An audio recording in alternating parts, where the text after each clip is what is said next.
നാരായണിമംഗലം നാരായണൻ ആരാണെന്നാ നിന്റെ വിചാരം? അവൻ കലക്കാൻ പോണ കലക്ക് കണ്ടോ? ഒന്നാം പിണറായി സർക്കാരിനെ സംബന്ധിച്ച് പ്രളയം, കോവിഡ്, നിപ്പ ഇതൊക്കെ വന്ന പോലെ തന്നെ ഈ രണ്ടാം പിണറായി സർക്കാരിന്റെ കാലത്ത് വന്നത് കേന്ദ്ര സർക്കാരിന്റെ ദ്രോഹമാണ്. ഇതിപ്പം അന്ന് പോലെ പറഞ്ഞുകൊണ്ടിരിക്കുന്ന ആരോ പറഞ്ഞ് പഠിപ്പിച്ചു വിട്ടാൽ മതി. അതിന് കേരളത്തിലെ കോൺഗ്രസ് പിന്തുണ കൊടുത്തു. എന്നിട്ട് രണ്ട്, നിങ്ങൾ BJPക്കെതിരായ സമരം നടത്തുമ്പോൾ ആ സമരത്തിന് മുമ്പിൽ നിർത്തേണ്ടത് SDPI ആണോ, ജമാഅത്തെ ഇസ്ലാമിയാണോ, വെൽഫെയർ പാർട്ടിയാണോ? തുടങ്ങിയിട്ടുള്ളൂ, ഞാൻ വേണ്ടെന്ന് വെച്ചിരുന്നതാ.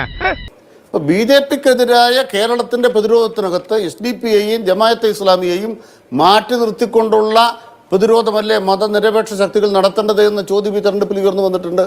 ആര് പറയുന്നു? ഞാൻ കേട്ടിട്ടില്ലല്ലോ. സ്വന്തം ഇഷ്ടത്തിന് തട്ടിവിടുന്ന നാക്കെടുത്താന്നുണേ പറയൂ. ശ്രീ അനിൽകുമാർ, അവിടെ ഒരു വാലിഡ് പോയിന്റ് ഉണ്ട്. ഇപ്പോ SDPIയും ജമാഅത്തെ ഇസ്ലാമിയും UDFന് വേണ്ടി പ്രവർത്തിച്ചു. അത് അവരുടെ സൗകര്യമല്ലേ?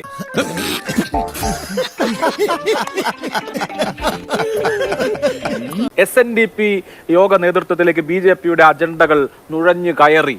അതിപ്പോ SNDP യോഗം എന്നുള്ള സംഘടനയാണ്. SNDP യോഗത്തിന് LDFന് ജയിപ്പിക്കാനുള്ള ബാധ്യതയൊന്നുമില്ലല്ലോ.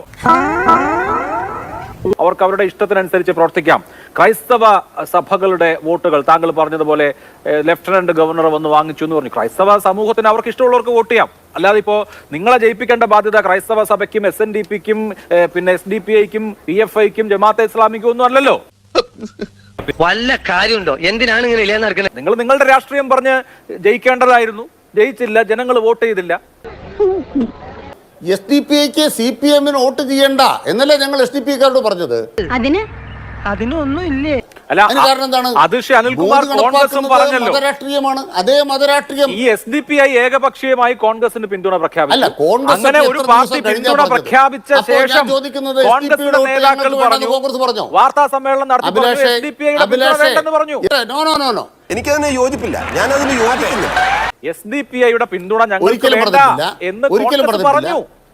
അല്ലല്ല, അതൊക്കെ പറയുന്ന അഡ്ജസ്റ്റ്മെന്റ് നമുക്കറിയാമല്ലോ. അപ്പൊ SDPയുടെ വോട്ട് എവിടെയായിരുന്നു?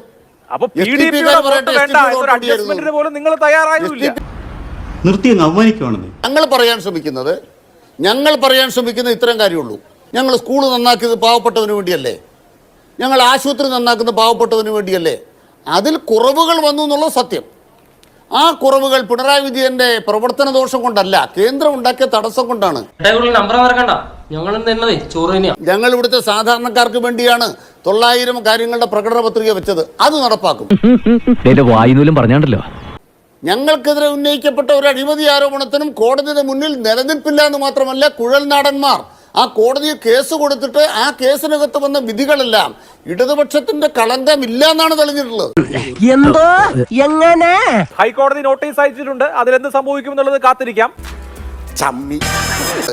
ഇതുവരെ ഇടതുപക്ഷത്തിന്റെ ഭാഗത്താണ് സത്യമെന്ന് തെളിഞ്ഞിട്ടുണ്ട്.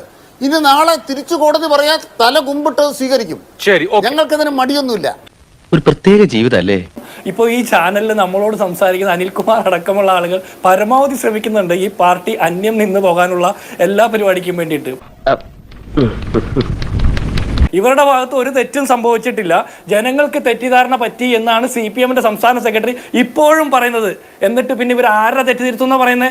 ജനങ്ങളുടെ തെറ്റ് തിരുത്തുമെന്ന്. എങ്ങനെയുണ്ട് എന്റെ ബുദ്ധി? കൊണ്ടുപോയി ഉപ്പിലിട്ട് വെക്കുക. ഇനി അനിൽകുമാർ പറഞ്ഞൊരു വാദം ഇൻട്രസ്റ്റിംഗ് ആണ്. SNDPയുടെ വോട്ടും ക്രൈസ്തവ വോട്ടും മുസ്ലിം വോട്ടുകളൊക്കെ ചോർന്നു പോയി, അതുകൊണ്ടാണ് ഇവർ തോറ്റതെന്ന്. അതിന്റെ അർത്ഥം എന്താ? ഇവരൊക്കെ ജയിക്കുന്നത് ഈ പറഞ്ഞ സാമുദായിക സംഘടനകളുടെയും മതസംഘടനകളുടെയും വോട്ട് ഏകോപിപ്പിച്ചുകൊണ്ടാണോ? ഇത് വടി കൊടുത്ത് അടി വാങ്ങുന്ന പരിപാടിയാണല്ലോ ബാബു. കമ്മ്യൂണിസ്റ്റ് പാർട്ടി അത് പറയാൻ പറ്റില്ല. മാർക്സിസ്റ്റ് പാർട്ടിയുടെ നേതാവ് വന്നിരുന്നു പറയുക ഈ ജാതിമത സംഘടനകളുടെ വോട്ട് ഒന്നിച്ചൊഴുകിപ്പോയത് കൊണ്ടാണ് ഞങ്ങൾ തോറ്റതെന്ന്. എന്ത് നാണംകെട്ട വാദമാണ് ഈ പറയുന്നത്. അടുത്തത് പറയുന്നത് നവകേരള സദസ് ഉൾപ്പെടെയുള്ള ജനക്ഷേമ പ്രവർത്തനങ്ങൾ ഇവർ നടത്തിയെന്ന.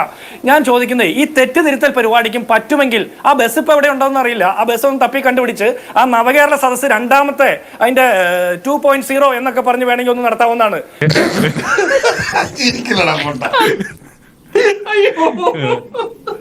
പിന്നെ നിങ്ങൾ പറയുന്ന 900 കാര്യം, നിങ്ങൾ ദൈവത്തെ ഓർത്ത് ഇപ്പൊ നടത്തിയോടത്തോളം കാര്യങ്ങൾ മതി. ഇനി 900 കാര്യം കൂടി നടത്തിയാൽ നാട്ടുകാരത് താങ്ങില്ല.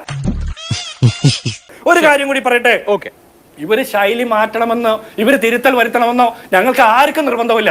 ഇങ്ങനെ തന്നെ പോകണമെന്നാ ഞങ്ങൾ പറയുന്നത്. കാരണം ഇതിന്റെ കാരണം കണ്ടുപിടിക്കാൻ കാരണഭൂതന് പോലും പറ്റാത്തൊരു കാലത്ത് ഇങ്ങനെ തന്നെ പോകണം. ഞാൻ ഈ ചാനൽ ചർച്ചയിലൊക്കെ പങ്കാളിത്തം വഹിക്കാനായിട്ട് താല്പര്യമില്ലാത്ത മനുഷ്യനായിട്ട് മാറുന്നതിൻ്റെ പ്രധാനപ്പെട്ട ഘടകങ്ങളിലൊന്ന് നമ്മുടെ ഈ ചാനൽ ചർച്ചകളുടെ സ്വഭാവങ്ങൾ തന്നെയാണ്.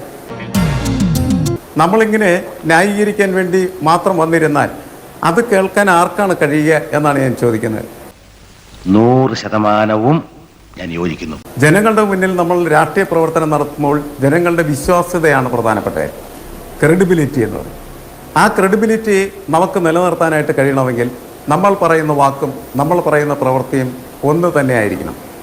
ആരോട് ഇതിങ്ങനെ എത്ര വട്ടം പറഞ്ഞു? അത് ചാനൽ ചർച്ചയിൽ പങ്കെടുക്കുന്ന ഏത് ഒരു രാഷ്ട്രീയ പാർട്ടിയുടെ നേതാക്കൾ സത്യസന്ധമായിട്ട് സൂക്ഷിക്കേണ്ടതായിട്ടുള്ള ഒരു കാര്യമാണ്. എന്തോ കുത്തി പറയുന്ന പോലെ എനിക്ക് ഫീൽ ചെയ്യുന്നുണ്ട് കേട്ടോ. കുത്തിയില്ലല്ലോ, കുത്താൻ പോണല്ലേ ഉള്ളൂ.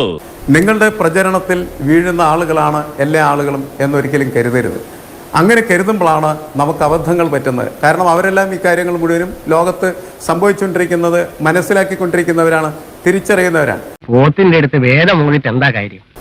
എനിക്ക് തോന്നുന്നു നാട്ടിലൊക്കെ നടക്കുന്ന ചർച്ചകളിൽ CPM-നെ തോൽപ്പിച്ചതിൽ പ്രധാന പങ്ക് വഹിക്കുന്ന ആളുകൾ ഈ ചാനൽ ചർച്ചകളിൽ വന്നിരുന്ന് CPM ചെയ്യുന്ന കോമൺ സെൻസ് ഇല്ലാത്തതായിട്ടുള്ള പ്രവർത്തനങ്ങളെ ന്യായീകരിക്കുന്ന ആളുകളാണ്.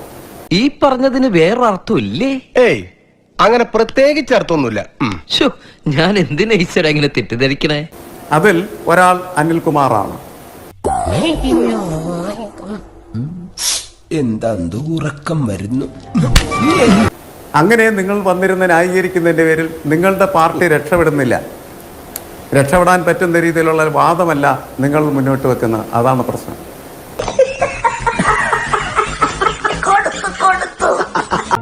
നീ എവിടെ പരിപാടി അവതരിപ്പിച്ചാലും ഇത് തന്നെയാണല്ലോ നിന്റെ വിധി. തൽക്കാലം ഇത്രയും മതി. വരട്ടെ.